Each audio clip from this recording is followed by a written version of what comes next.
So it's my distinct pleasure to welcome you all to this webinar today. So just as a quick introduction, my name is Colin Bailey and I'm a PhD student at Queen's University. Je suis à Queen University aussi, à Kingston, Ontario, et je suis sur le Anishinaabe Territory. Et évidemment, c'est un honneur pour moi de vous présenter cette présentation pour quelqu'un qui habite en Ontario. Mais comme vous savez, nous sommes des colonisations, nous sommes sur un terrain colonisé. Alors, nous sommes sur des territoires colonisés. Et ils ont commencé en 2014 à Kahnawake. Et particulièrement, nous savons très bien que nous travaillons vraiment autour de comprendre les territoires à partir d'un point de vue autochtone, une vision autochtone, avant que les territoires soient séparés entre Québec et Toronto. Aujourd'hui, nous allons parler quelles sont les meilleures pratiques, quelles sont les meilleures ressources, les meilleures pratiques pour la formation et les postes dédiés. Alors, dans les instituts et les communautés aussi, une grande partie de cette conversation parce que finalement, nous avons vraiment une longue histoire d'une conduite absolument non appropriée. Alors, pour moi, pour mon institution que j'ai travaillé depuis 3 ans, il y a beaucoup de recherches qui viennent, qui sont complètement inappropriées, et même dans ce contexte aujourd'hui. Et c'est pourquoi c'est si important que nous soyons importants des ressources et des meilleures pratiques que nous pourrons utiliser pour faire la recherche de manière convenable.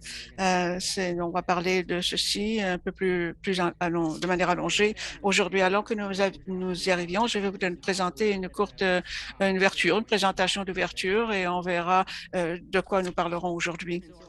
Alors, notre premier présentateur aujourd'hui sera un docteur Delormier, qui est un professeur associé à la nutrition à l'Université de McGill. Et Trina va présenter les recherches, le code de recherche d'éthique en programme de prévention de diabète.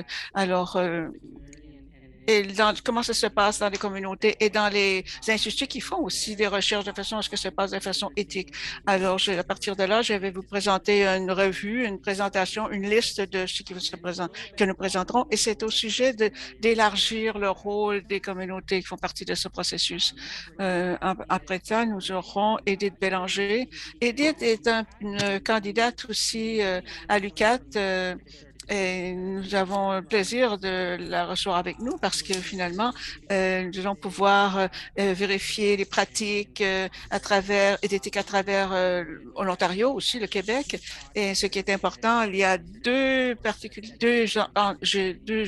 zones, en fait, qui ont été particulièrement identifiées pour ça. Elle va vous en parler. Ses premières expériences dans ce processus en tant qu'étudiante. Et on va aussi, la raison pour laquelle on a invité Edith ici, c'est parce que elle travaille à l'Institut à Shukan. En plus, elle est notre dernière présentateur aujourd'hui. Edith, elle est en fait, elle a effectué une analyse de l'environnement, processus question Colombie-Britannique. Nous, ici, au Québec, nous travaillons sur un projet semblable pour les pratiques autochtones en recherche ici, mais une manière que nous pourrons travailler les recherches et les ressources avec vous et avec eux, enfin ensemble, que l'on peut échanger les ressources. C'est intéressant. Alors, sans hésiter, je vais passer le micro à Trina.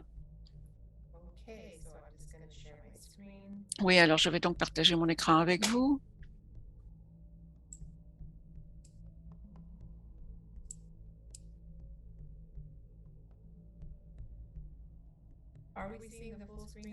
Est-ce qu'on voit l'écran en grand écran? Est-ce que tout est clair pour vous? C'est suffisamment grand? Yes. Bon, voilà, merci.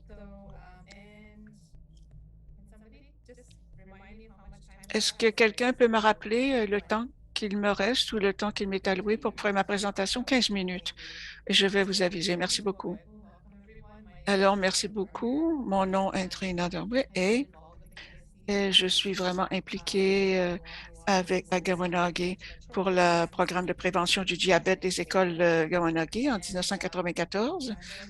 Et je vais parler en ce moment de la mise à jour de notre code de recherche à partir d'une perspective d'une détermination communautaire pour la recherche. Ceci, ça fait partie d'une présentation que je ferai aussi avec Kelly, euh, avec le comité aviseur, et Sonia Deria, qui est une chercheure assistante qui a facilité le processus et qui a vraiment mis en place des recherches avec la communauté, des recherches communautaires. Alors, je vais juste simplement vous présenter un survol de cette présentation.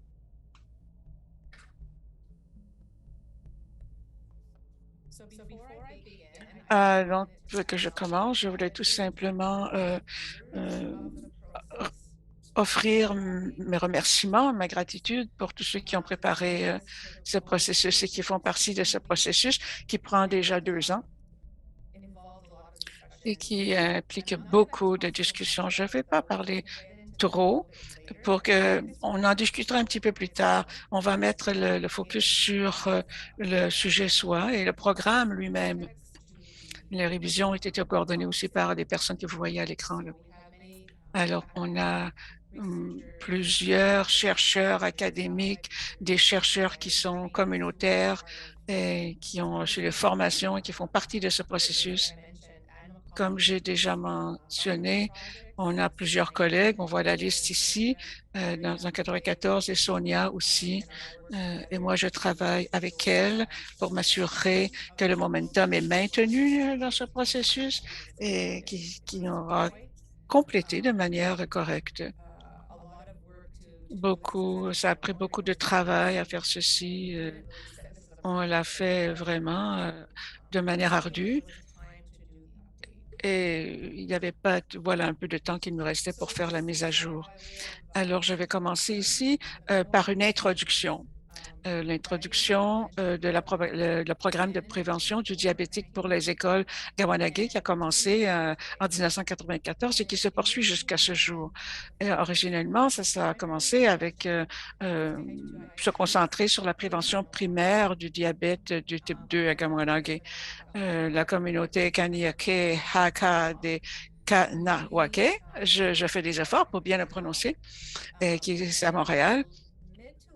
Et finalement, dans les années 80, il y a eu des recherches qui ont été faites par un de mes collègues de Kaganawagé, qui a été commissionné par Kaganawagé pour établir une base sur les hôpitaux aussi, dans les réserves. Ils ont déterminé qu'ils apprenaient 2 à 3 plus de temps à être réglés que dans tout le reste du Canada. Alors, à ce moment-là, il n'y avait pas beaucoup de recherches qui se déroulaient à ce moment-là au sujet de la diabète, particulièrement pour la prévention primaire du diabète type 2. Alors, ils ont dit, on ne va pas vraiment étudier on va peut-être pas supporter cette première recommandation. On va passer à la deuxième recommandation pour s'adresser plus particulièrement à la deuxième génération. Ce que cela a été, le programme de prévention du diabète aux écoles de Kanawake se concentrait particulièrement sur les enfants de l'école primaire. Et ça consistait plutôt à de la prévention, concentrée sur la saine nutrition, et faire ceci de manière vraiment très positive, une approche vraiment très active. Et c'était reconnaître qu'il y a beaucoup d'influence sur le comportement alimentaire, l'activité physique et des comportements aussi, des attitudes qu'il faut adresser à différents niveaux. Et surtout l'amener dans le contexte, dans l'environnement scolaire. Des activités mensuelles avec des activités de classe à l'école. C'était aussi concentré sur la famille parce qu'on voulait aussi intégrer la famille, à savoir comment les familles peuvent soutenir le travail des enfants à l'école et comment est-ce qu'on pourrait engager les gens, les stimuler à participer aux activités de l'école, de sorte que les parents peuvent s'y impliquer aussi. Et les recherches des composantes et des recherches devraient être évaluées par l'impact de ces interventions et aussi évaluer le processus pour être capable de voir où sont nos faiblesses et sont nos forces dans ce processus.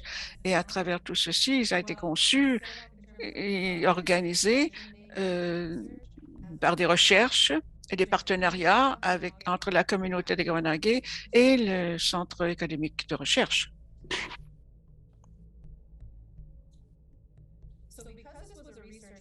Étant donné que c'était un projet de recherche, il y a beaucoup de mesures qui doivent être prises, l'application et la mise en place des activités avec les enfants à l'école et aussi des activités avec la famille. Il est bien clair qu'on avait besoin d'avoir une meilleure compréhension des attentes de la communauté et aussi des recherches et aussi les attentes des recherches, des chercheurs académiques. Il y a aussi les chercheurs communautaires, mais aussi les chercheurs académiques. Alors, il fallait comprendre les enjeux et les attentes de chacun, à chacun de leur niveau. Après un processus de 8 mois de discussion au sujet des attentes et des processus, mais aussi des obligations et des engagements que les chercheurs communautaires et les chercheurs universitaires ont à faire aussi et à prendre. Alors, donc, ce code doit contenir des principes et des lignes directrices pour les projets de recherche. Alors, il fallait être capable de prendre prendre des décisions au sujet des recherches et comment elles doivent être conduites. Il y a des lignes directrices pour les recherches spécifiques du PPDEQ. Et pour les recherches ici, du PPDEQ, on a des lignes directrices qu'il faut reconnaître et qu'il faut aussi être reconnu par les communautés, les organisations et nos gouvernances aussi. Nous avions à l'intérieur du code,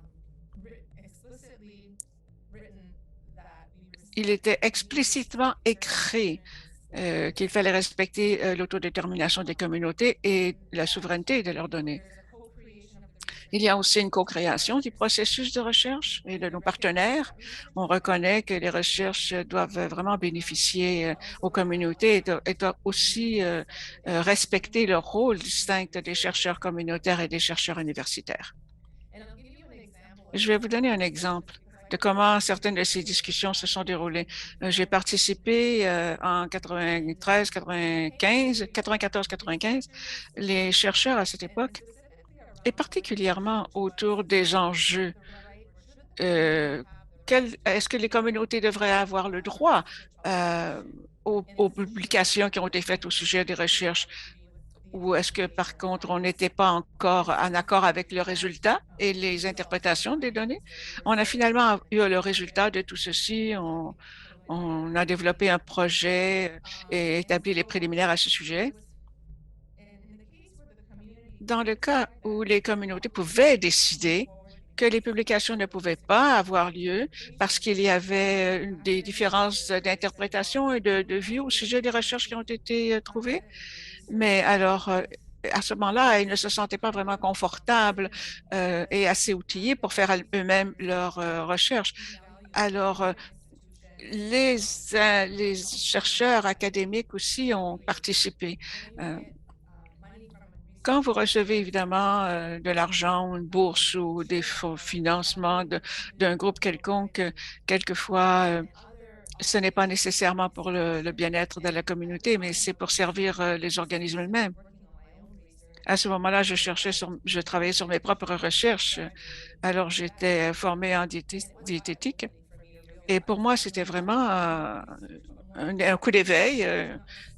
Réaliser que les recherches n'étaient pas faites nécessairement de la même manière. Mais maintenant que je suis professeur à l'université, j'essaie davantage d'intégrer l'éthique dans la recherche. Alors, on a plusieurs discussions à ce sujet-là pour essayer de bâtir une compréhension entre les partenaires, à voir quelles sont les obligations de chaque côté. Et aussi, les chercheurs communautaires, eux aussi, avaient d'autres obligations. S'il y a quelque chose qui se passait qui n'était pas correct avec les communautés, c'est vraiment très délicat parce qu'à ce moment-là, on prend en considération les enfants. Quelquefois, il y a des niveaux où ce n'était pas tout à fait bien reçu. Et les communautés doivent protéger leurs familles, ils doivent aussi protéger les employeurs. Il y a beaucoup de risques dans les recherches académiques à ce niveau. Donc, les recherches académiques doivent être vraiment très sensibiliser à ceci. Alors, pour avoir une meilleure compréhension de ceci, il fallait prendre le temps de le faire. Quelles sont les obligations et quels sont les processus que l'on doit prendre pour avancer dans ce domaine? Alors, ce que je voulais partager avec vous, c'est le processus de comment on arrive à une entente à ce niveau. Alors, juste pour vous laisser savoir un peu quels sont les éléments les plus importants dans le code d'éthique de recherche initial du PPDQE, et je voulais vous télécharger une copie de tout ceci. Vous pouvez peut-être le retrouver sur le website. Alors, c'est sur le www, vous le trouverez sur le site. On vous donnera les précisions un peu plus tard encore, on les répétera. C'est pas tout, j'ai quand même une certaine liste, mais il n'y a pas de tout ici. Il y a des additions au fur et à mesure à ce code qui se font. Alors, vous verrez dans le chat la connexion pour le www, le HTTP dont elle parlait. Alors, et c'est les méthodologies autochtones et philosophie Haudenosaunee, et aussi les obligations des chercheurs communautaires et des chercheurs universitaires. Il y a aussi, on parle aussi des droits de la communauté et des participants dans la recherche. On a aussi souligné et on essaie d'opérationnaliser les processus d'examen et d'appropriation et d'approbation, excusez-moi. Il faut ajouter les processus de recherche, comme par exemple quand il faut présenter vos propositions pour la recherche à l'équipe de recherche et l'équipe de recherche qui représente le niveau académique des chercheurs pour établir le partenariat pour qu'il y ait de l'intégrité et des données scientifiques respectables dans la proposition. Et ensuite, vous devez laisser savoir le conseil aviseur de la décision. Évidemment, ceci demande beaucoup de rigueur, énormément de rigueur. Et ça impose des rencontres spécifiques là où ils devront déterminer du point de vue de la communauté, peut-être que aussi pourrait suggérer des changements, avoir une discussion autour des sujets et des changements apportés. Ceci, c'est vraiment tout indiqué dans la revue que l'on a présentée que vous pourrez télécharger. Et de cette façon, on pourra partager les résultats des recherches. Allons aussi, on a présenté le processus de consentement, la collecte et la gestion des données. On a aussi une section sur la gestion des données aussi. Il y a des données sur lesquelles il faut encore travailler, des données sur lesquelles il faut réfléchir et documenter davantage. Alors, il y a aussi des diffusions, des publications et applications des connaissances. Et finalement, pour ceci en ce moment, mais pas nécessairement pour les autres, mais on doit aussi déterminer toutes les lignes directrices, si elles sont intéressées aux auteurs, les guides, les lignes directrices pour ceux qui veulent, pour les auteurs qui voudraient participer à la publication. J'ai 2 minutes qui me restent maintenant. L'énoncé de politique, en fait, n'ont pas changé depuis le code de recherche d'éthique original, mais on met en lumière quand même que celles-ci sont quand même encore des valeurs solides et ce sont des principes qui sont encore prévalent encore aujourd'hui et qui sont encore à jour. C'est l'autodétermination des Kanyegaha, des Kenaheke à prendre des décisions en matière de recherche est reconnue et respectée. L'obligation des chercheurs universitaires de contribuer à la création de connaissances dans leur discipline est reconnue et respectée aussi. Alors, on a aussi ce point important aussi. Alors, on a aussi la recherche devrait appuyer l'habilitation de Ganawake à promouvoir des modes de vie sains, le bien-être, l'estime de soi et la responsabilité des Kanyegaha de prendre soin de cette génération.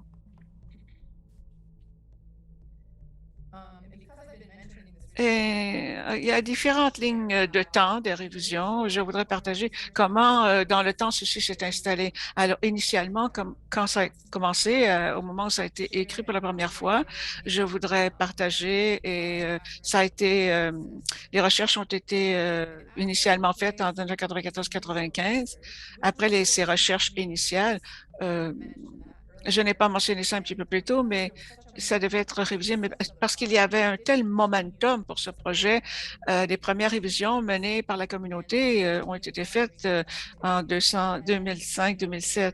Et évidemment, après ça, à ce moment-là, on a élargi. Il fallait trouver un autre programme de recherche. Donc, en 2005 et 2007, il y a eu des nouvelles, de nouveaux projets et qui sont essayés de voir de différents points de vue. Et de 2005 à 2007, on a essayé de les comparer au premier qui finalement, au début, c'était assez préliminaire. C'était toutes les recherches, tous les groupes de recherche reconnaissaient qu'évidemment, il devrait y avoir euh, euh, quelque chose de plus. Et comparé à 2005 et 2007, on, il fallait il a été suggéré que l'on devrait vraiment étendre davantage les recherches. Alors, la révision finale que l'on a eue, euh, parce qu'on a eu une seconde révision qui n'a pas été encore écrite dans le temps. Là, on se demande à quel moment on cherche que le moment soit prêt, le bon moment de le présenter. On aura une seconde révision menée par la communauté, peut-être cette année. Alors, la révision nous a appris d'avoir une conversation significative et des discussions bien nécessaires sur la façon dont nous menons la recherche au PPDQE. Puis, le processus a favorisé des compréhensions communes qui sont essentielles pour parvenir à un consensus, forcément. Les résultats de la révision, on a vraiment appris que la discussion a favorisé la compréhension des nouveaux chercheurs, des stagiaires et des membres de la communauté. C'est un processus qui finalement a beaucoup de bénéfices et des bienfaits, à savoir comment la recherche doit être organisée et peut-être le faire différemment dans le nouveau contexte. Alors, à ceci, je vous dirais merci. Merci beaucoup pour votre présentation. Et vous nous avez vraiment apporté beaucoup de chance et de profondeur. Et je vais continuer la conversation avec le code VECTIC et quels sont les différents aspects pour ceci. Euh, Faites-moi signe, s'il vous plaît, si vous voyez bien à l'écran. Alors, mon plaisir aujourd'hui, c'est de vous présenter une nouvelle révision les nouvelles décisions qui ont été prises par le Code de recherche.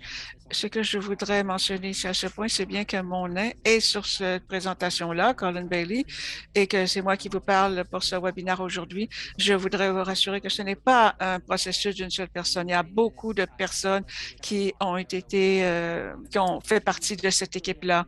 Alors, particulièrement, je voudrais reconnaître et remercier le Conseil de révision de Gawanagi et la révision de leurs projets qu'ils ont fait et tous les présentations et les recommandations qu'ils ont fait. Aussi, Dr. Morgan aussi, elle a en passé à travers de ce processus et s'assurer que ce soit vraiment un parcours académique raisonnable qui puisse être utile par tout le monde. Alors ici, je vais juste vous présenter un aperçu un peu de ce que je vais parler aujourd'hui. La première chose que je vais vous présenter aussi, c'est quelques définitions, des définitions, des discussions au sujet de ce qu'est l'éthique. Je sais que pour cet appel, je sais que probablement certains d'entre vous sont familiers avec ça, mais il y a trois composantes importantes dans cette définition et je vais vraiment mettre en face que pas toutes sont vraiment couverts de manière générale par tous les groupes d'éthique. Alors, c'est quelquefois certaines communautés. Alors, on va en parler brièvement de l'éthique, l'éthique institutionnelle et quel est l'effet et l'impact que ceci aura sur la recherche depuis les quelques dernières années. Alors, on a des réflexions à ce sujet. On parlait du rôle important de la communauté dans cette relation au sujet de l'éthique de recherche. Et ça nous amènera aussi à parler du processus de comment est-ce qu'on va créer cette liste Et finalement, je vais tout simplement parler un peu sur pourquoi est-ce que c'est quelque chose que vous pourriez peut-être réfléchir, auquel vous pourriez peut-être réfléchir pour votre propre recherche. Alors, on va vérifier la liste ici et vous allez peut-être avoir des connotations négatives à ce sujet parce que avec beaucoup de listes, quelquefois, vous cochez quelque chose et puis, ah, tout à fait, vous dites, ah, c'est fini, on n'a plus besoin de le considérer. Et il y en a d'autres qui utilisent la liste en disant, ah, c'est comme un documentaire, je vais voir, c'est comme un guide qui va m'aider à réviser dans la communauté pour essayer de voir s'ils ont vraiment les compétences, les habiletés pour faire ça, pour conduire un projet de cette envergure, pour être sûr que tous les éléments seront bien pris en charge. Alors, cette définition ici, dont je vais parler aussi, vient de Jochen Barton Miller et je vais parler de deux composantes elles-mêmes. Quand on pense de éthique, une manière d'en parler, c'est-à-dire qu'il faut vraiment établir les valeurs de base qui sont vraiment les instruments, les bases sur lesquelles on doit se conduire. Alors, c'est souvent relié à notre relation. Non seulement nous sommes des êtres humains, mais nous sommes aussi des créatures de royaumes virtuels et non virtuels, mais aussi dans un contexte virtuel comme ici, mais aussi dans un contexte qui est largement, n'est pas nécessairement constitué institutionnel. Le processus institutionnel, lui, est concentré particulièrement sur les décisions. Ça dépend de la façon dont on conduit nos relations et on mène nos relations et comment est-ce que ceci va influencer notre travail et nos relations avec les partenaires dans nos nos processus de recherche. C'est une des raisons pour laquelle c'est si important que nous ayons un processus de révision communautaire. Pour vous donner un exemple ici, quels sont les rôles des communautés? Et c'est tout simplement, ça émerge de projets que nous avons faits. Alors ici, si vous avez par exemple des étudiants qui suggèrent des projets, la première étape que nous devons voir, c'est nous avons passé à travers une révision des superviseurs des différentes institutions pour superviser nos étudiants. Ensuite, on va aller dans une recherche, une équipe de recherche pour essayer d'élargir si le projet fonctionne bien dans tout l'ensemble.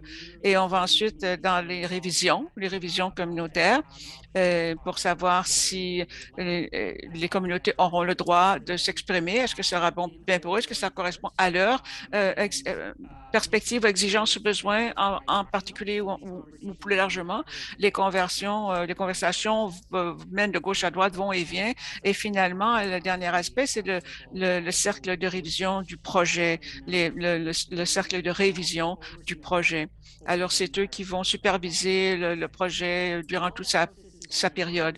Pendant que ce processus se produit, les révisions et tout, les universités aussi se sont aussi rejoints pour la vérification de leur propre projet. Alors, une question qui se soulève de ce processus, alors que je faisais partie de ce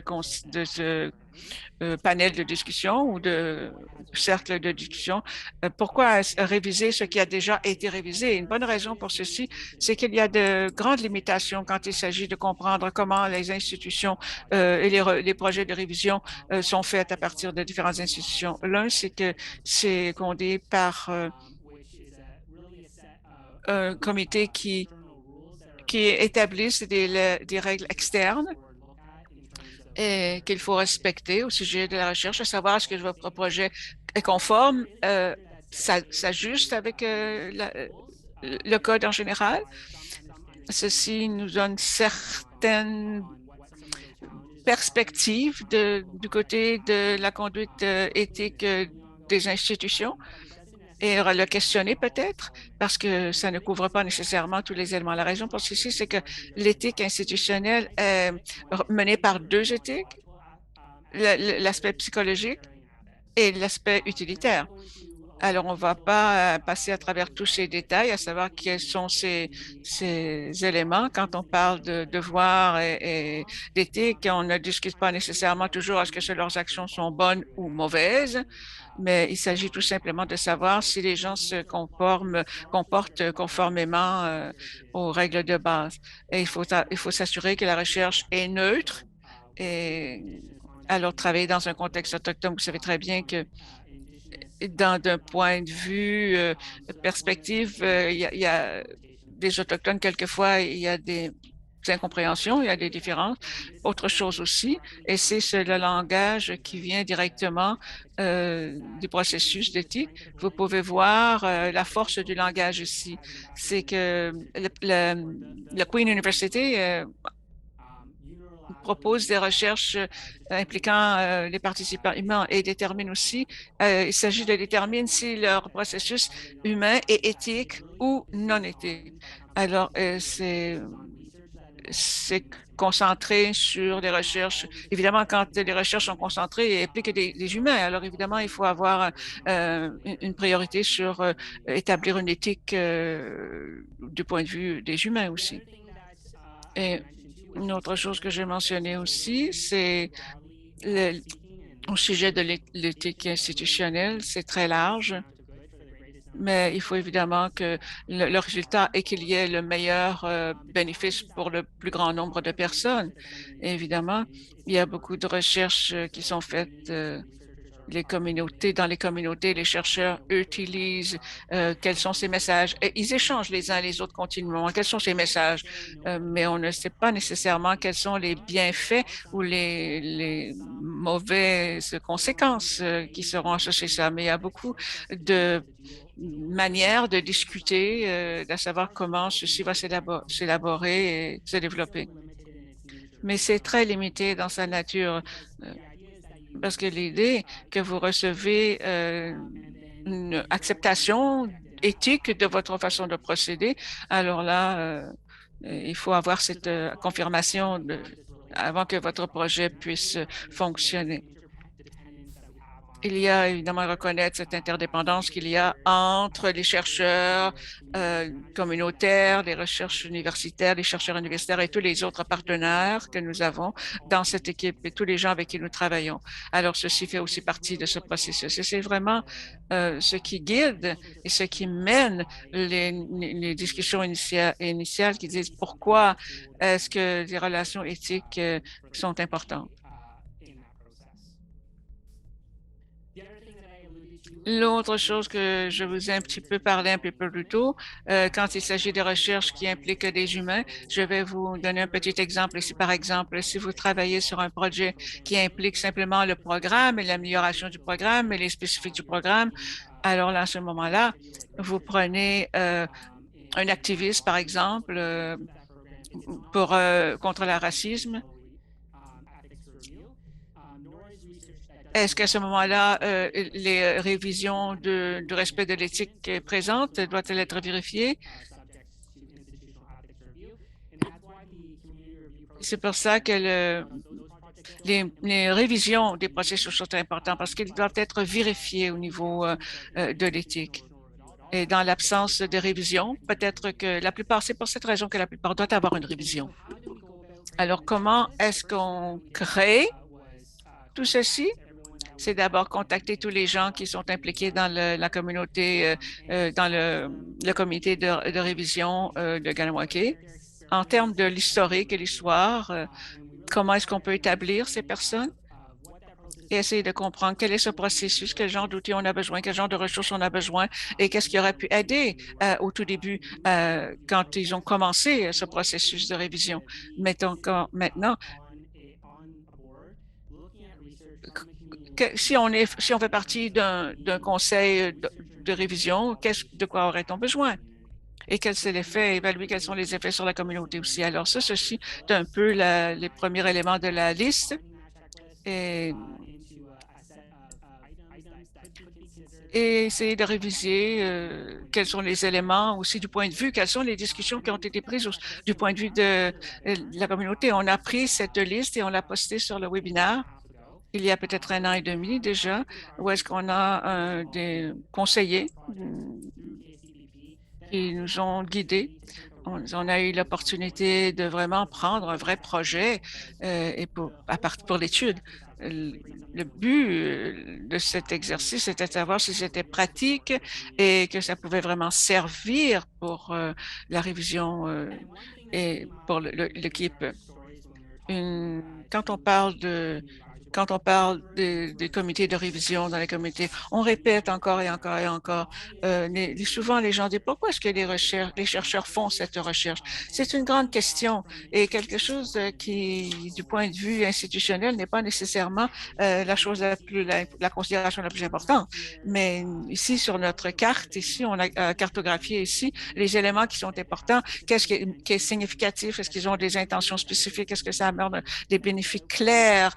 Est-ce que c'est au sujet de développer la capacité? Ça inclut aussi tous les membres de la communauté. Vous pouvez voir ici les mots, le langage, bénéfice, investissement, intention, inclusion, action, le but et la crédibilité. À quel point est-ce que tous ces mots sont symboliques et significatifs? Comment est-ce que tous ces mots pourraient être perçus différemment de la façon dont c'est perçu par l'institution? Et aussi à partir de ce point, beaucoup de ces éléments qui ont émergé sont organisés dans les 4 zones aussi, les 4 composantes, le respect, la responsabilité, la réciprocité et c'est la pertinence aussi. C'est les 4 zones de la relation qui doit être établie. Alors ici, c'est une question de respecter la manière des Autochtones de faire, leur méthodologie, la façon autochtone de percevoir le sujet de manière éthique et s'assurer que c'est approprié et que c'est pertinent à la communauté. S'assurer que aussi il y a une bonne réciprocité entre les partenaires, que ce n'est pas juste une voix à un sens. Et il faut aussi qui aura la responsabilité, qui sera déterminer l'imputabilité de toute cette relation-là. Il y a un exemple classique, vous montez sur un hélicoptère, vous faites la recherche, vous descendez, vous repartez. Non, c'est une question de responsabilité pour les chercheurs de participer vraiment aux membres de la communauté et s'assurer que tout est bien correct aussi avec la communauté. Et aussi, ceci peut être vérifié par la liste que l'on a fait de choses à faire ou de ce que ça doit comprendre. Alors ici, au sujet des politiques, c'est le OCAP principe, le principe de OCAP, c'est-à-dire le PCAP, et ils sont là. Et il n'y a pas de suivi de cette révision. Toute institution, toute l'approche éthique d'institution doit s'assurer que PCAP est respecté dans le projet, ses contrôles, accès, possession, etc. Alors, évidemment, c'est la propriété, le contrôle, la propriété de la connaissance elle-même, le contrôle, l'accès, puis la possession aussi. Alors, la possession des données, la possession de quelle manière cette personne pourrait accéder à tout ceci. L'accès, c'est vraiment de s'assurer que la communauté, même si cette information est physiquement dans une institution, même temporairement, il faut absolument que la communauté ait accès à cette information à travers tout le temps. Et aussi, c'est important que la communauté s'accapare cette connaissance et ait accès à cette communauté-là. Si on ne fait pas ça dans le processus de révision, on ne sait pas exactement comment le CAP pourra être, PCCAP pourra être respecté. Alors, c'est quelque chose qui est absolument important et qui est vraiment pris en considération. Alors, ceci nous ramène à la liste. Il y a différents items ici qui sont partagés dans ces 4 zones dont on a parlé un petit peu plus tard, ces 4 aspects. Le respect aussi, je vais vous faire voir qu'une des choses qui a été discutée par le projet, le cercle de discussion pour ce projet, c'est de s'assurer qu'il y a de l'espace pour que la communauté puisse déterminer elle-même. S'il y a un élément particulier qui est important pour cette communauté, qu'il soit mentionné. Ce n'est pas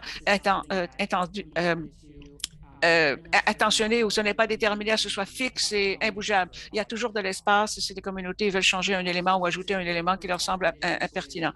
Alors ici, comme j'ai un petit peu mentionné un peu plus tôt, il faut s'assurer qu'on inclut les méthodologies autochtones originales et ancestrales dans ces projets. Il faut s'assurer que le projet suit et respecte ces méthodologie et cette nature autochtone. Évidemment, les choses s'améliorent de plus en plus à travers les temps. Pour certaines recherches, évidemment, ça s'est amélioré en tant que le niveau de participation et aussi le nombre de membres de la communauté qui ont été impliqués dans ces projets de recherche, mais s'assurer aussi qu'il y a des opportunités pour tous et que ça devienne un processus continuel. Et si il y a des éléments que je considère qui sont absolument importants et pertinents, il faut s'assurer que le bien-être de la population est pris en charge, s'assurer qu'il y a des opportunités pour le développement des capacités aussi. Et c'est une des choses que la communauté a remarqué. Il faut vraiment s'assurer que le projet a été conduit de bonne manière et que tous les outils nécessaires pour le développement de ceci leur soient fournis. Alors, ceci, c'était extrêmement bref et on pourra continuer cette discussion autour de cette liste, considérer qu'est-ce qui est important de faire une liste pour ce projet. Et je voulais aussi mettre ceci dans le contexte de tous les webinaires que l'on a présentés ici. Il y a des catégories plus larges, élargies, alors évidemment, mais juste comme Trina a présenté un petit peu plus tôt, voilà pourquoi la raison pour laquelle cette liste a été écrite. Il faut comprendre ceci d'un point de vue de chercheur. C'est au sujet de la souveraineté et l'autodétermination. Alors, dans ce processus de recherche, vous le voyez ici au coin droit de votre écran en bas, il faut absolument assurer que ces éléments soient présents et s'assurer que les membres du comité, particulièrement ceux qui sont nouveaux, peuvent s'assurer qu'ils se sentent confortables à déterminer quelle recherche et par qui et comment cette recherche doit être faite dans leur communauté et ou avec leur communauté. Alors, je voulais juste finir en parlant un petit peu où est-ce que vous pouvez trouver cette liste et aussi où vous trouvez le code d'éthique de recherche. Alors, vous avez le site ici. On ne le voit pas, mais ce sera probablement mis dans le chat. Alors, oui. Alors, il y a une opportunité de télécharger ce dossier. Alors, vous allez voir dans le chat, c'est inscrit. Et il y a l'appendice ici, toutes les pages, si vous ouvrez directement à cette page-là dans le téléchargement du document complet, vous pouvez trouver tout ce que vous voulez. Et avec ceci, je termine et vraiment, j'ai hâte de vous voir à la discussion sur le webinaire.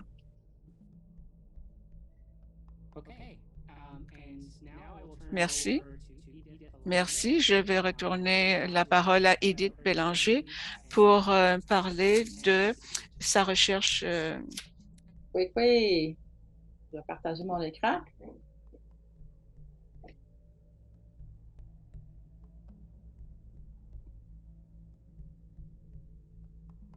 Bon, je vais me faire signe si vous voyez bien en plein écran.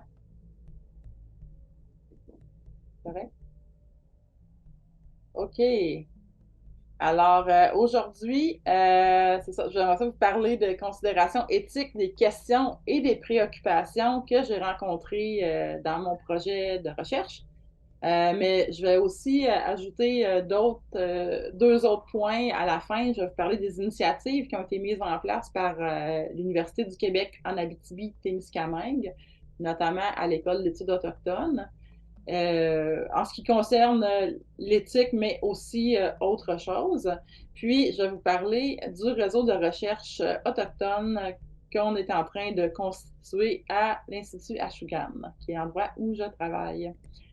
Donc, les considérations éthiques dont je vais vous parler dans cette présentation-là, c'est issu de mon expérience personnelle. Donc, j'ai entrepris il y a quelques années déjà un projet de recherche qui est devenu un projet de doctorat. Puis, j'étudie les structures de gouvernance traditionnelles et les principes juridiques de la Confédération Wabanaki. La Confédération Wabanaki est représentée symboliquement par l'image que vous voyez à l'écran. Et puis, elle est composée, bon, pour la plus grande partie de son existence, elle est composée de 4 nations principales qui sont représentées par les 4 grandes spirales. Ce sont les nations Wolastoqey ou Malécite, Mi'kmaq, Penobscot et Passamaquoddy.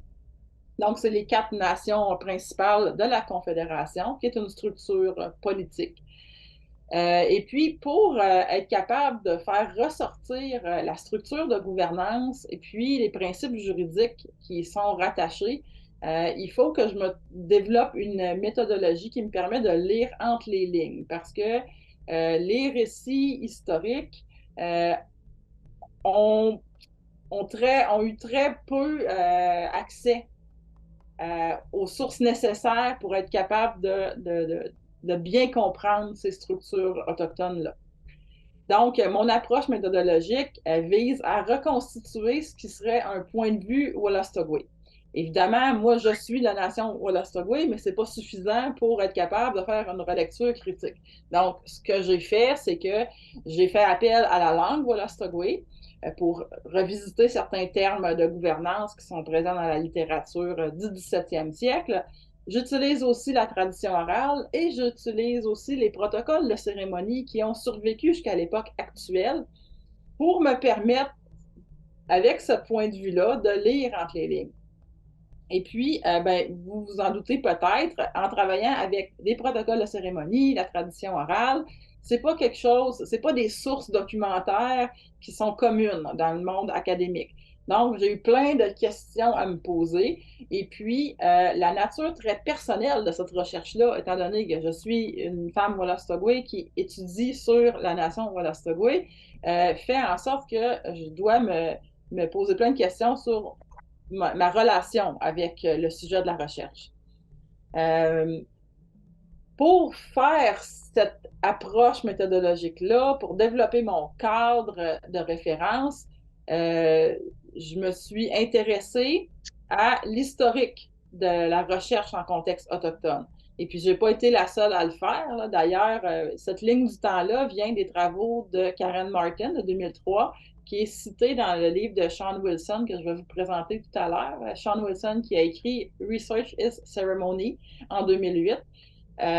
Qui retrace les grandes étapes de la recherche en contexte autochtone. Évidemment, c'est pas à prendre à la lettre, là. Ces phases-là se chevauchent, c'est plus fluide que mais ça reste un modèle, je trouve, très intéressant. La première phase, qu'on appelle la phase de Terra Nullius, c'est l'époque où on était préoccupé davantage par la manière dont les colonisateurs s'installaient sur les terres autochtones. Et c'est aussi l'époque des grands débats philosophiques, à savoir si les Autochtones avaient une âme, par exemple. Est-ce qu'ils étaient vraiment humains? Donc, une période très sombre de la recherche qui considérait les Autochtones comme des objets. Ensuite, la phase traditionnalisante, si on veut, c'est ce qu'on a appelé la recherche de sauvetage. C'est l'époque où on avait une vision très folklorique des peuples autochtones et de leurs pratiques. Et puis, on considérait que, ces peuples-là étaient dépassés et voués à disparaître, donc on leur rendait service en allant enregistrer, prendre leurs mesures et puis tout ça pour sauvegarder un certain patrimoine. Cette mentalité-là a quand même duré assez longtemps dans l'histoire de la recherche.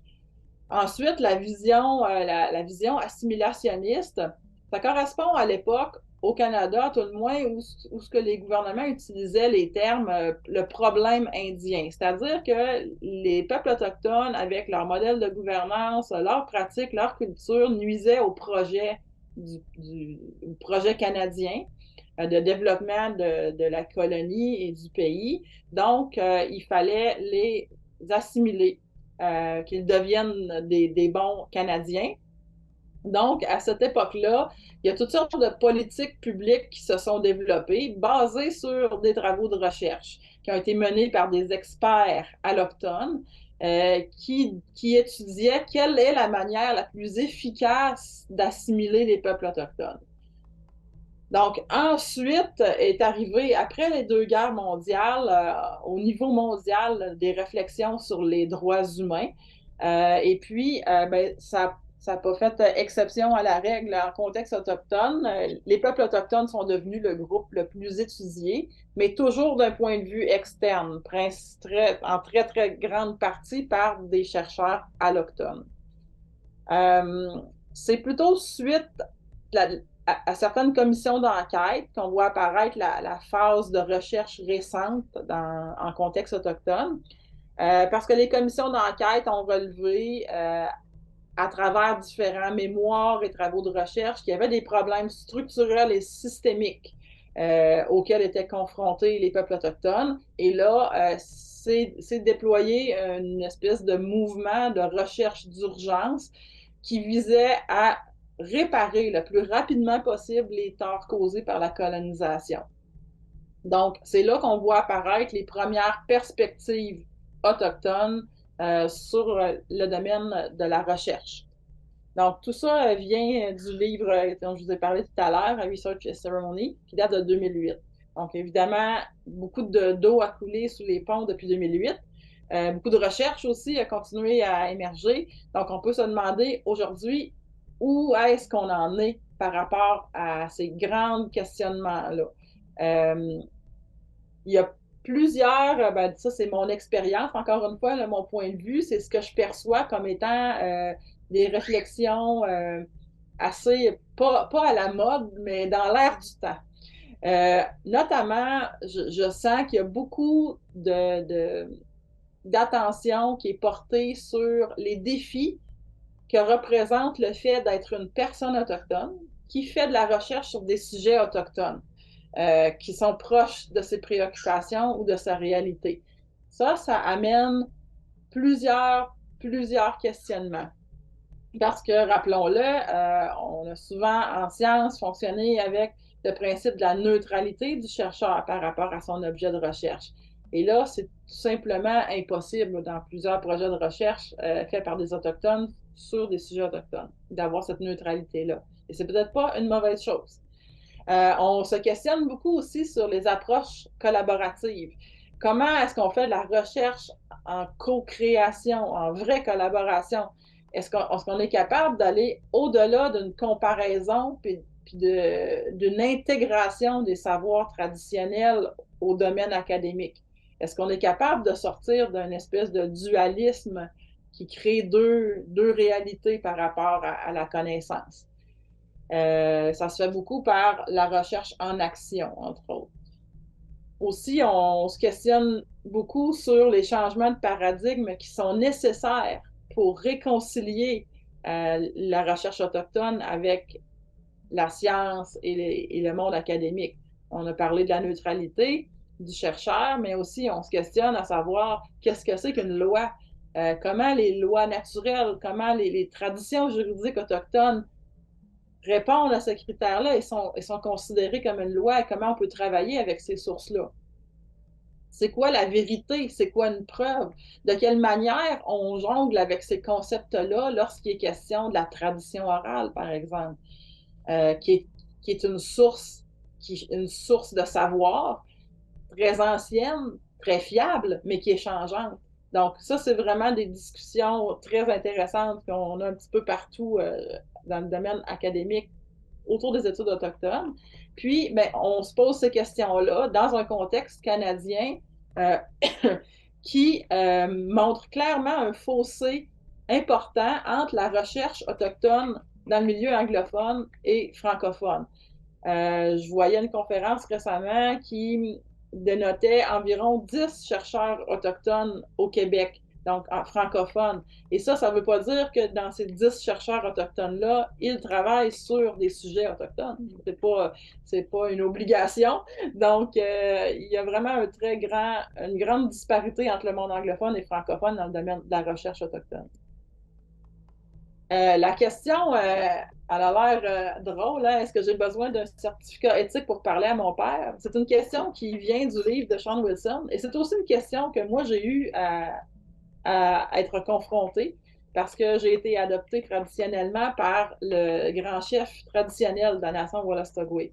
Donc, j'ai besoin de ses connaissances, j'ai besoin de ses savoirs, de sa vision parce que je travaille en gouvernance traditionnelle. Alors, comment je fais pour conjuguer ça? Comment je fais pour garder une conduite éthique? Et qui est-ce qui va se mêler de porter un jugement là-dessus? Donc, je parle de ça parce que les processus d'autorisation éthique, c'est des processus administratifs bien balisés, qu'on veut pouvoir normatifs. Par contre, des fois, ces processus-là ne permettent pas d'intégrer des questionnements périphériques qui sont quand même très importants pour le chercheur et pour les communautés et ses membres. Donc, il faut être conscient comment je fais pour prendre en compte les traumas associée à la recherche est la méfiance. Et ça, ben, moi, je l'ai vu très rapidement là, lorsque j'ai commencé à parler de mon projet de recherche.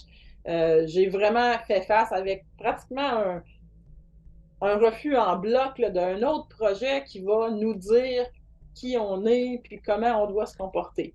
Donc, ça, c'est très confrontant. Surtout lorsqu'on fait ça avec des bonnes intentions, ce qui est le cas de la plupart des gens, je présume. Il faut aussi composer avec la réalité des petites communautés où l'information circule à la vitesse de la lumière, qu'elle soit vraie ou fausse. Donc, des fois, le projet de recherche, il peut être mal interprété et ça va faire boule de neige. Ensuite, dans le positionnement du chercheur, le mythe de la neutralité, ça, j'en ai parlé. Comment on fait pour se positionner clairement de manière honnête et comment on fait pour rester conscient? Est-ce que est-ce que le positionnement neutre ou le positionnement personnel va évoluer dans le cadre de la recherche? Puis, il faut faire de la place pour différents modèles de création du savoir, mais en même temps, on souhaite que ce savoir-là, il reste intelligible aussi pour le domaine académique. Donc, on nage vraiment dans une zone qui est floue et peu définie. Puis, il faut confronter ses propres biais culturels. Tout le monde en a, allochtones comme autochtones. Et puis, ça vient toujours teinter la manière dont on interagit avec les gens. Donc, toutes ces questions-là sont vraiment périphériques aux questions, aux questionnaires d'autorisation éthique, mais ils font partie des enjeux. Et puis, s'il y avait une seule question qu'il faudrait poser, à mon humble avis, et poser pas seulement en début de projet, mais tout au long du projet, c'est pourquoi est-ce que tu fais cette recherche-là? Et il y a différents éléments qui peuvent être utilisés pour nous permettre de se mettre au défi personnellement quand on cherche à répondre à cette question-là, de pourquoi on fait cette recherche-là. On peut se demander de quelle manière on intègre les principes PCAP et de quelle manière on va assurer un retour significatif des données de la recherche à la communauté. Qu'est-ce qu'on accorde comme importance personnellement à ces principes-là et de quelle manière on les a adaptés? Parce que c'est des outils seulement. Ça doit vraiment être mis en contexte, mis à l'épreuve. C'est quoi notre implication personnelle? Ou si on n'en a pas, on n'en avait pas au départ, est-ce qu'on en a développé une? Est-ce qu'on a développé des liens au fil de la recherche? On peut se demander aussi, le fait d'être impliqué dans cette recherche-là, est-ce que ça nous donne une légitimité supplémentaire? Est-ce que ça nous donne une responsabilité par rapport aux personnes à qui on a parlé? Est-ce qu'on a eu accès à du matériel sacré, comme par exemple des cérémonies, des histoires, tout ça? Qui est-ce qui doit être impliqué aussi? Ça, honnêtement, pour se questionner soi-même, bon, moi, pourquoi est-ce que cette recherche-là est importante pour moi? C'est pour qui aussi que c'est important? Parce qu'on sait que souvent, on s'adresse au conseil de bande qui détient une autorité légitime, mais il y a plein d'autres personnes qui peuvent être impliquées et intéressées là-dedans. Ensuite, est-ce que je suis investie d'une mission? Est-ce que je me fais mettre sur les épaules une charge politique dans le cadre de la recherche? Ça peut arriver quand on travaille dans le domaine, dans le domaine de la gouvernance, c'est des choses qui peuvent arriver. Puis, est-ce qu'on a une responsabilité relationnelle du fait qu'on a développé des liens avec ces personnes-là ou qu'on avait déjà des liens avec les gens? Donc, tout ça, ça peut aider à tout au long de la recherche à répondre à la question c'est quoi notre implication et pourquoi on le fait. Ça, je pense que c'est garant, c'est pas garant, mais ça permet d'avoir des balises pour s'assurer qu'on est dans une démarche qui reste éthique. Puis, bon, je sais que ça passe très vite, donc je vous laisse ici des réflexions puis des ouvrages inspirants. Puis, il y a aussi, j'ai intégré un des projets de recherche, des recherches collaboratives sur le terrain qui est un projet très concret, mais qui, derrière la méthodologie, avait tous ces questionnements-là éthiques et c'est très, très bien fait, à mon avis, et très inspirant.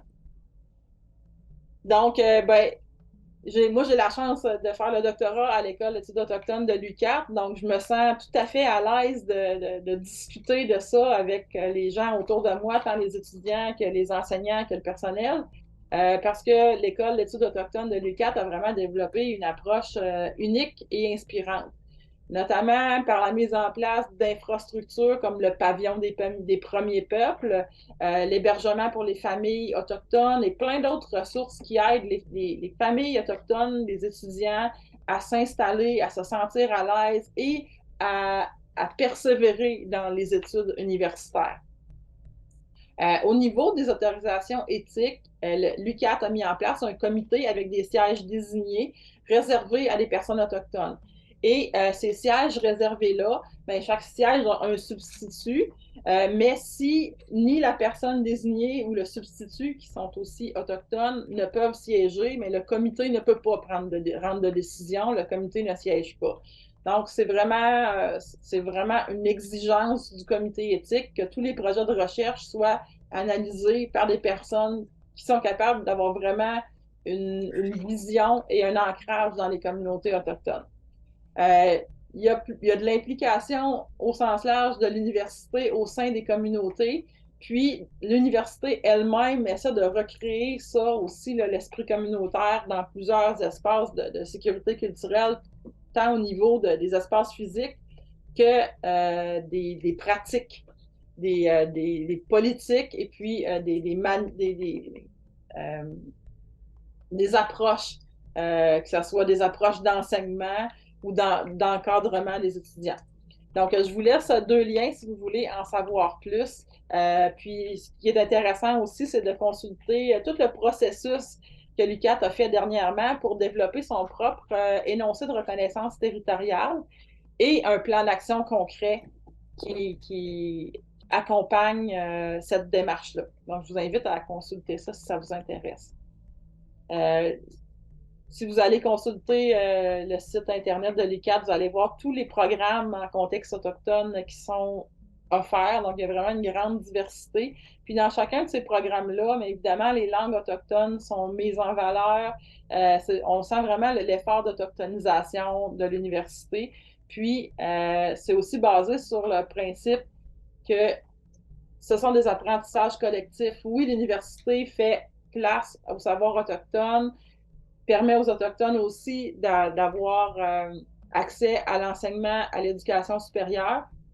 Puis l'université s'enrichit énormément dans cette approche d'ouverture-là.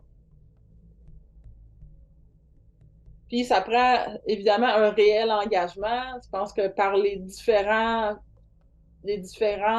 projets qui sont mis en place dans les différents projets de recherche qui sont en cours actuellement à l'UQAT, par la mise en place des politiques, puis par toutes les réflexions qu'il y a eu sur les structures de l'université, bien, ça montre un engagement qui est réel envers les premiers peuples. Et c'est ça qu'il faut. Il faut que ça soit au-delà des mots, évidemment. Donc, ça m'amène à mon point 3, qui est le réseau de recherche de l'Institut Ashougan. L'Institut Ashougan a été formé en 2021 par Alexandre Bacon, qui est un Innu de Mashtoyak. Et puis, moi, j'ai joint l'équipe en novembre dernier, en novembre 2002. Institut Ashougan, c'est basé sur 3 axes. Le premier axe, c'est l'éducation. Donc, on a des modules de formation aux enjeux autochtones en ligne. Et on fait aussi des conférences, on développe des formations sur mesure. Le deuxième axe, c'est la recherche. C'est le volet dont je m'occupe. Donc, on fait de la recherche avec des partenaires universitaires. Et on fait aussi la recherche pour nos besoins, l'Institut Ashougan, pour documenter, préparer du nouveau matériel de formation. Puis, on fait aussi l'accompagnement stratégique auprès des organisations et des entreprises pour différents sujets, par exemple pour développer des approches plus appropriées pour recruter du personnel auprès des Premières Nations ou pour développer une démarche d'autochtonisation, par exemple.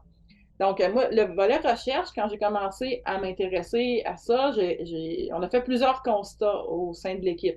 Notamment, le retard dont je vous ai parlé tout à l'heure dans la recherche autochtone dans le milieu francophone. On a constaté aussi que la compétition interuniversitaire, étant donné qu'il y a très peu d'étudiants autochtones encore aux études supérieures, il y a vraiment on s'arrache les étudiants et ça a un effet négatif. Ça met une pression énorme sur les doctorants universitaires. Donc ça, on a constaté ça comme un frein à une, une démarche de partage des savoirs et de faire vraiment de la recherche transdisciplinaire. Donc ça, on avait l'intérêt de se pencher là-dessus. Puis, on avait aussi envie de promouvoir les carrières en recherche, mais à tous les niveaux, pas seulement au niveau des études supérieures. Les communautés autochtones ont de nombreux besoins en termes de recherche et c'est pas seulement dans la recherche qui va toucher deuxième, troisième cycle universitaire. Ça peut être de la recherche en cartographie, ça peut être de la recherche pour la classification des archives. Il peut y avoir différents domaines. Donc, ce qu'on souhaitait mettre en place, c'est un réseau qui va permettre de former des chercheurs à tous les niveaux et éventuellement aussi au cycle supérieur.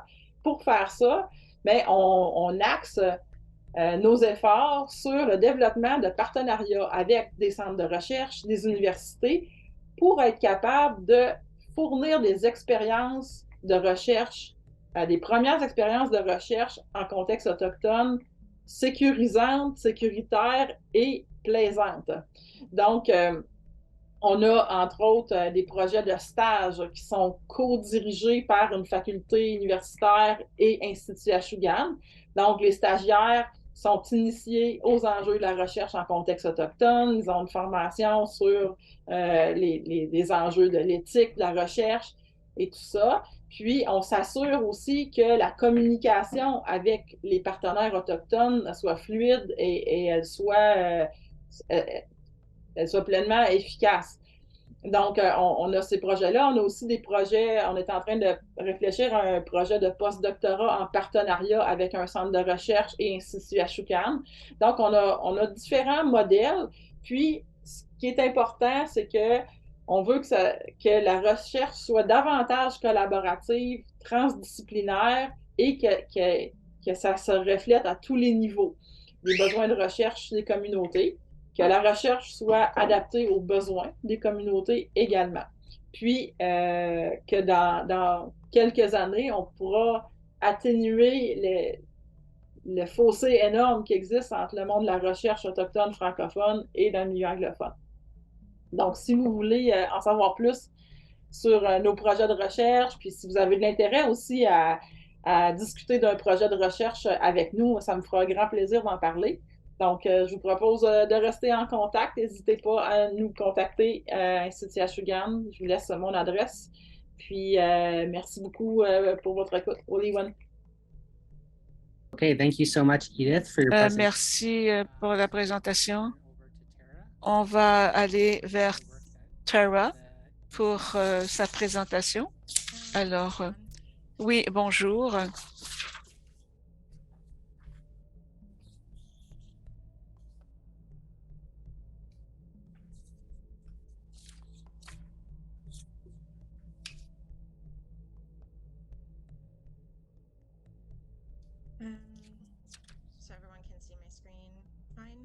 Est-ce que tout le monde peut bien voir à l'écran? Oui, on voit très bien votre présentation à l'écran. Je vais le changer pour n'avoir qu'un. Allez dans le... Pour gérer votre présentation, allez dans le haut de l'écran où c'est inscrit présentation à l'écran pour séparer les petits... pour avoir simplement le grand écran. Voilà. Voilà, vous l'avez trouvé. Voilà, c'est bien là. Je sais juste que je ne pourrais pas voir mes notes si je mets à l'écran, à plein écran, la diapo. Mais je n'ai peut-être pas besoin de mes notes de toute manière, on va voir. Merci à tous pour m'avoir invité à joindre votre webinaire. Merci beaucoup pour votre accueil. Merci pour Emilia pour votre quelques mots d'ouverture de la réunion. Nos bureaux et aussi l'université. Alors, Je suis très heureuse d'être sur votre territoire. Je vais présenter un peu de travail sur la sécurité culturelle, des recherches sur c'est de créer un environnement sécuritaire pour la culture. Et on a abordé aussi un prix d'initiative sur le racisme. J'ai retenu cette note, d'un aîné. Il y a aussi quelqu'un qui a posé des notes sur le webinaire au sujet de l'environnement, un choc environnemental dans cette approche, la métamorphose de l'environnement. Et ceci, tout est disponible sur notre site web.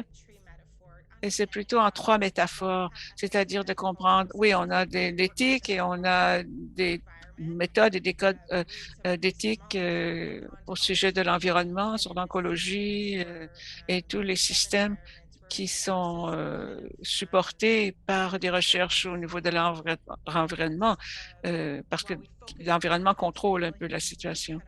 Et il faut essayer d'élargir, c'est avoir une vision un peu plus élargie et comment elles soutiennent et supportent certaines ou offrent un soutien pour certaines recherches et pas autres, ou certaines idées et pas autres. On a trois métaphores ici, ce qu'on parle des recherches de base. Et les structures, on les compare à le tronc d'un arbre, une tranche du tronc d'un arbre. Alors, les éthiques de recherche, particulièrement celles qui sont institutionnelles, dans la recherche, il s'agit d'assurer des recherches sécuritaires et compétentes avec une éthique et une collaboration, une productivité aussi. Et en Colombie-Britannique, il y a beaucoup de stratégies et d'initiatives qui se développent en ce moment parce qu'on a un partenariat très solide avec beaucoup d'autorités au niveau de la santé en Colombie-Britannique et tous nous offrent leur soutien. Et aussi, nous avons aussi on a 27 groupes Colombie-Britannique. C'est comme une roue qui aborde les changements au niveau institutionnel et en créant des partenariats et combinant aussi différents partenariats avec différents clans. Le projet que nous avons commencé en 2021, c'est de travailler avec tous les groupes de recherche et les comités de recherche en éthique. Nous avons pris en considération les enjeux spécifiques des Autochtones. Et dans ceci, on a essayé d'harmoniser les processus et aussi les différentes juridictions. Essayer, parce qu'on doit harmoniser, parce qu'on travaille avec beaucoup de différentes institutions. Si c'est une juridiction unique, comme au Québec, par exemple, on a différentes méthodes, on applique différemment des méthodes particulières sur l'éthique, mais il faut regarder le contenu de l'application elle-même et le processus pour l'éthique. Et les autres considérations, c'est l'éducation, quel genre d'outils et de recherches ont été faites et quelles sont celles qu'on peut faire. Et pour cibler ceci, nous avons créé et conduit un scan, 21 des 27 qui ont participé dans ceci. On a parlé de différents membres pour nos 21 groupes. On a peut-être 75 membres auxquels nous avons parlé au sujet de leur compréhension, leur force. Et on a créé un rapport énorme à ce sujet. On a aussi conduit des cercles de partage dans 3 différentes universités au sujet des recherches sur les chercheurs autochtones et les membres de la communauté aussi au sujet du processus de la conduite des groupes d'éthique.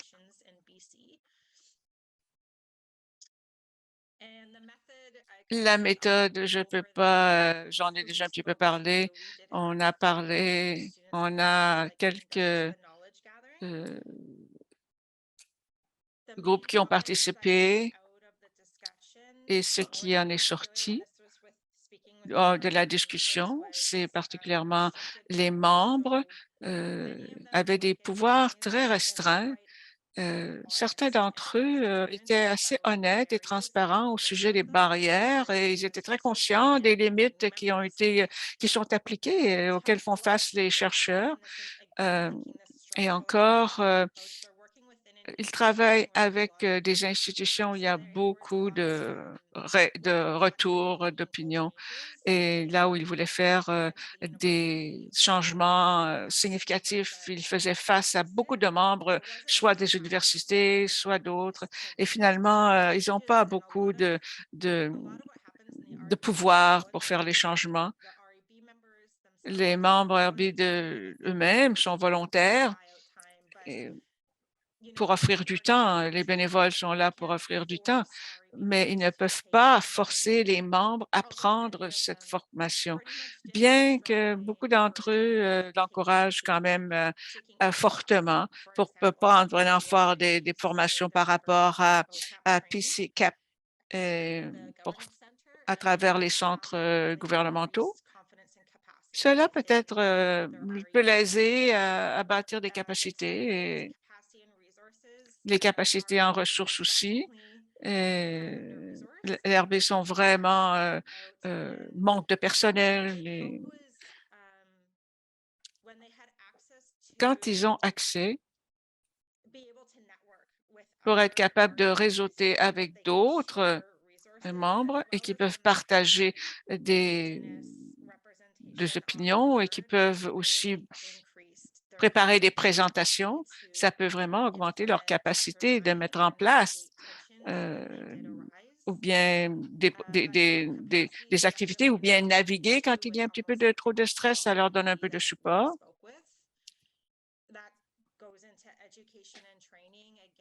Et ceci, ils ne peuvent pas vraiment commander la formation, bien que le besoin est reconnu.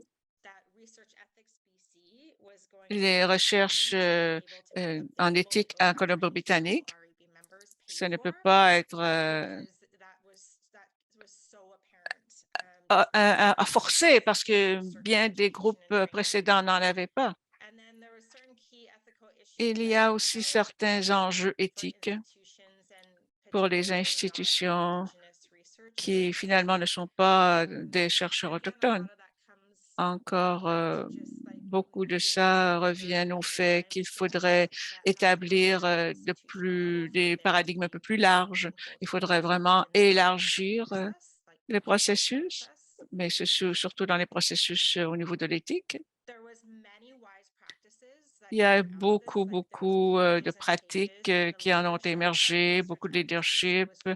Les comités de recherche ont été vraiment très surpris de voir que ces groupes avaient un partenariat extrêmement fort avec les locaux et différentes organisations locales. C'était un partenariat très fort avec les groupes locaux. Il y avait vraiment une tentative de soutenir ces groupes et pour établir les protocoles des ICCO et la manière dont il pourrait leur offrir un soutien à ce sujet-là. On a vraiment vu beaucoup de tentatives pour soutenir les chercheurs. Il y a eu vraiment une prise de conscience, leur offrir toutes les applications nécessaires pour ce groupe pour être capable de faire la révision, l'application de l'éthique au sein des organisations autochtones. Et comme j'ai dit, beaucoup d'exemples sont des pratiques généralisées. Le document dont je parle n'est pas public. C'était juste la cueillette d'informations et pour lesquelles nous pouvons faire une application pour avoir du financement et des bourses pour ceci.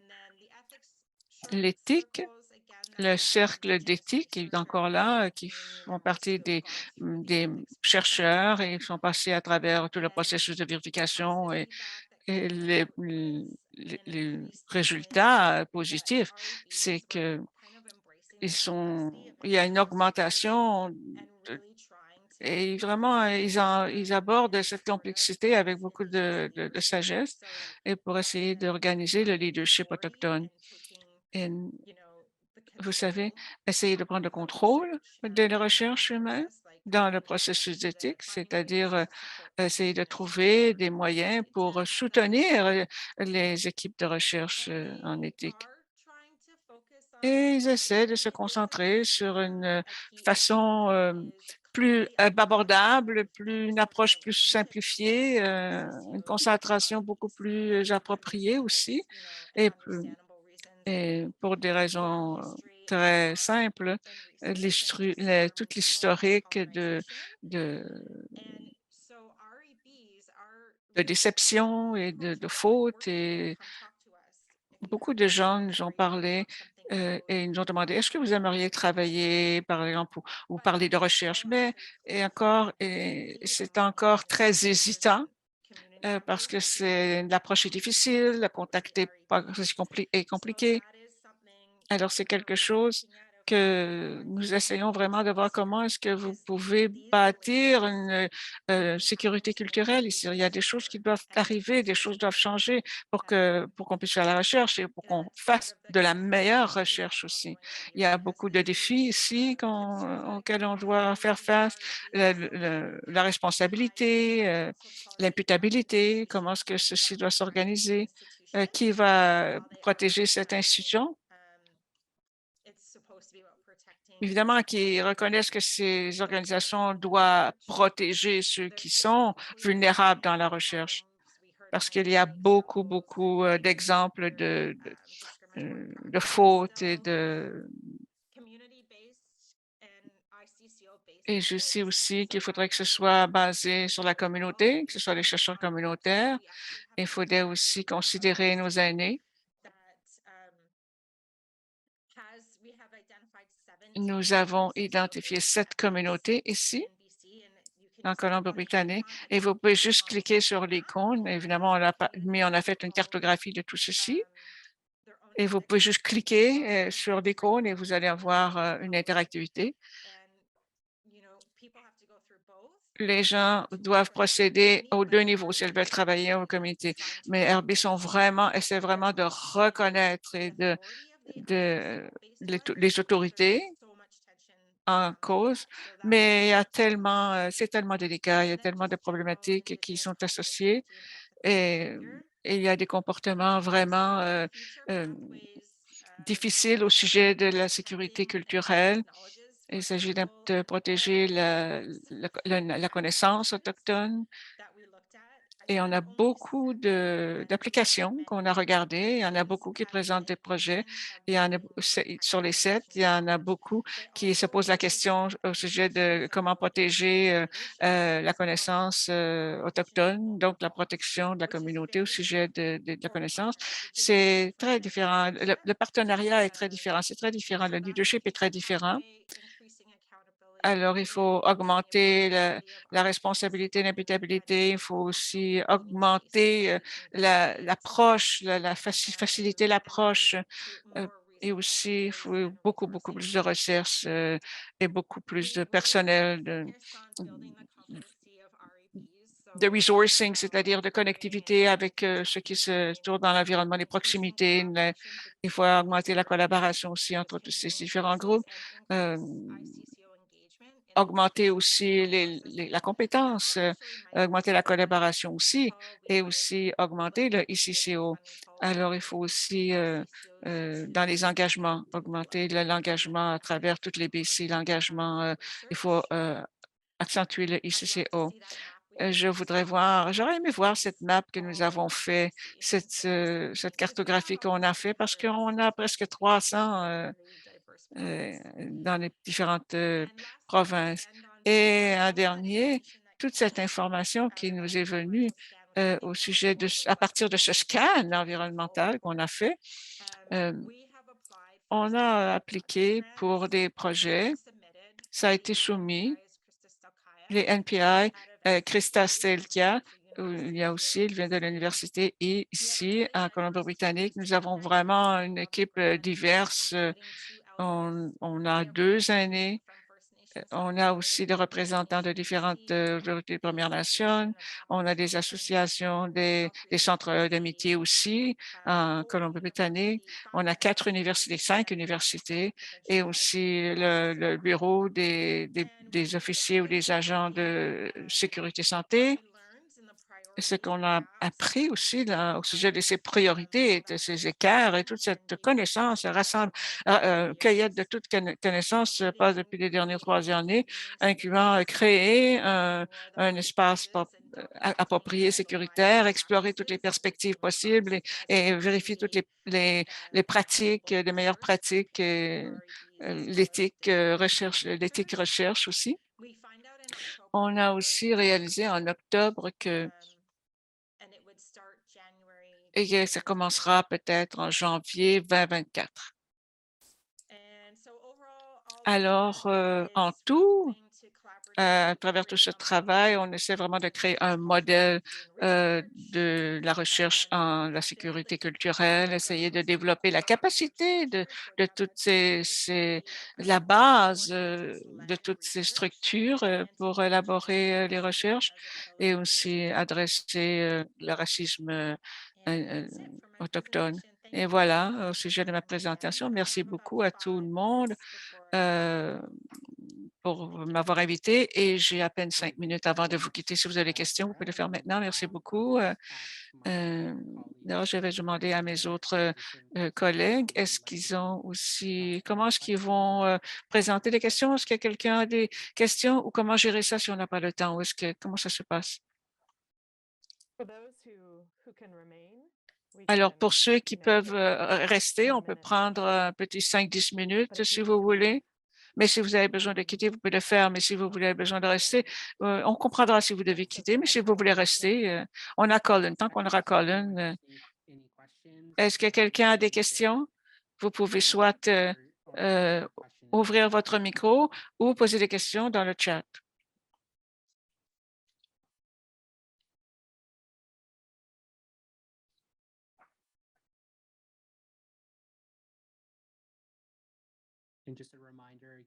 Juste pour vous rappeler, vous soyez libre de poser vos questions soit en anglais, soit en français, parce qu'on a l'interprétation. Alors, faites-le à votre aise.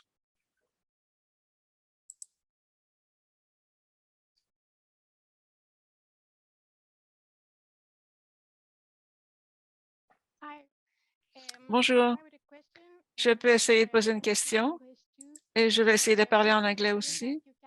Je suis étudiante à l'UQAT et aussi, comme Edic, je suis coordonnateur du réseau ici au Québec. Ma question serait donc, je ne sais pas, comment est-ce que on part d'un chercheur communautaire quand on doit aussi accueillir des recherches universités, chercheurs académiques. Quand c'est pas clair, comment est-ce quand les communautés veulent développer un groupe de recherche? Je ne sais pas trop comment ça fonctionne. Est-ce que quelqu'un pourrait m'éclairer sur cette question? Si c'est pas clair, redemandez, s'il vous plaît. Alors, je vais ouvrir la question à mes collègues panélistes. Quelqu'un voudrait répondre? Moi, je vais répondre. Fondé sur ce que je présentais à Ganawagé, quand on a vu que l'environnement qui soutenait ce partenariat, qui nourrissait ce partenariat, le leadership était pas un processus. Je crois que c'est un rôle important, mais aussi, on a nos valeurs. Nous avons le droit de prendre des décisions au sujet de nos vies en général et aussi couvrant tous les aspects de la gouvernance dans la communauté. Alors, avant cette conviction, forte conviction, et l'appliquer sur la recherche, c'est important. Mais en termes de quand je pense à cette question, moi aussi, je pense beaucoup comment intégrer tout ceci. Parce que les gens demandent comment est-ce qu'on fait ça? Ou est-ce qu'ils peuvent l'adapter, le code? Oui, c'est là pour vous, pour que vous l'utilisiez.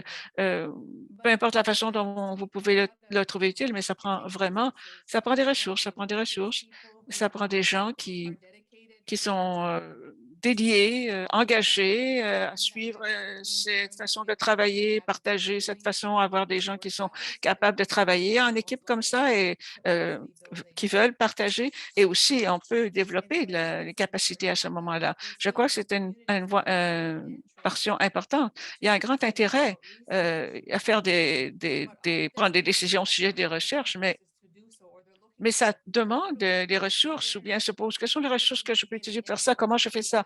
Ou une fois qu'on a décidé, comment on le fait? Alors, je crois qu'on a de très bons exemples ici en tant que des applicants nommés, dédiés. C'était ma vision, fondée sur ce qu'on a fait avant et que et j'en trouvais ça utile. Comment est-ce qu'on peut soutenir l'environnement pour nourrir cette pratique? Parce que ces modèles les PCAP, ces modèles ont été partagés partout. Je crois que c'est important. La Commission aussi, les Premières Nations de l'Ébrec et Commission des services sociaux et santé de Labrador, Québec-Labrador, je crois qu'ils sont capables de développer ces capacités. Ils ont cette capacité de soutenir et supporter ça et de développer. Mais la dernière fois où je pensais aussi, c'est au sujet de la collecte des données avec PCAP, ils ont le droit d'être propriétaires et de tenir et garder eux-mêmes leurs données. Alors, ils ont ce contrôle, cet accès. Mais oui, je crois que c'est une bonne partie de ce que là, nous avons la capacité de faire. C'est là un grand espace pour nous. Merci.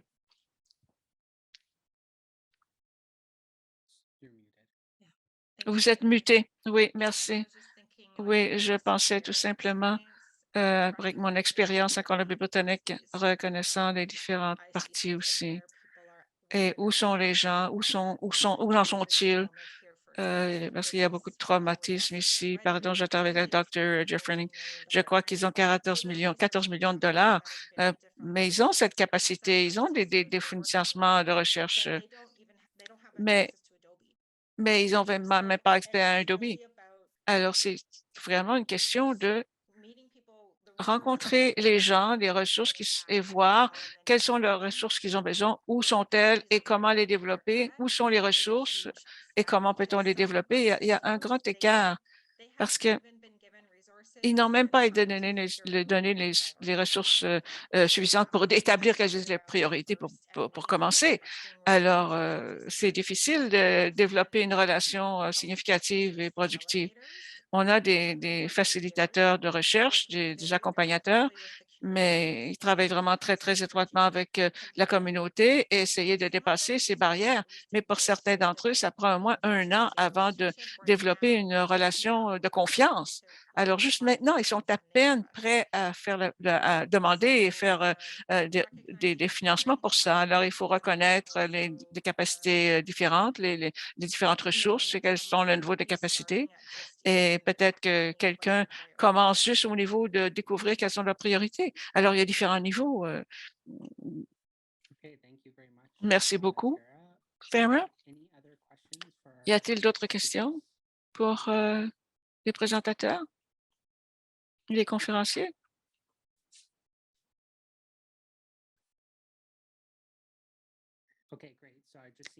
Alors, je viens juste de voir le message d'Audrey qui dit qu'on n'a plus de temps pour le question-réponse.